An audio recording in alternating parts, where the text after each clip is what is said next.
So it is very difficult to talk about Samhain without mentioning the Morrigan. The Morrigan is a very well-known goddess of war and fate in Irish mythology, but few might know that she also did have a son, Mecca. Side note, this is part of my monthly folklore postcard club, so if that's something you're interested in, please wait until the end of the video and I'll explain more about it.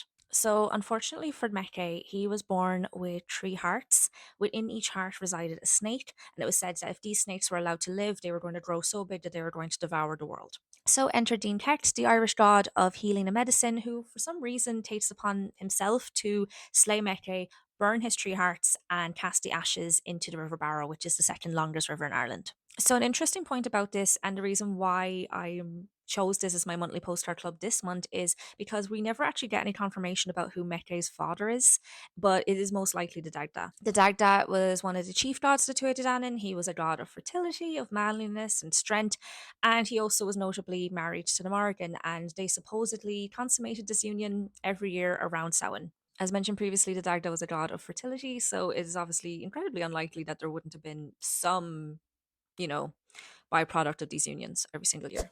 Honestly, the Morgan didn't seem to care about that too much at all. Mecca is a mere footnote in her many, many tales. I enjoy the story because it's a rare example of an apocalypse myth in Irish mythology. We don't really have any of those otherwise. And I suppose really kind of shows some Viking influences on stories at the time. Obviously, as many would know, Ragnarok within Norse mythology is very, very prominent. And even like Mecca and his three snakes, it feels just very reminiscent of Jormundir, which is a giant snake in Norse mythology. So it feels like that's kind of all linked. So yeah, I hope you enjoyed this. As I said, this is part of my monthly folklore postcard club. Each month I pick a story from Irish myths or folklore and I draw it, and then I send it and the story out to all my subscribers and they get it direct to their post.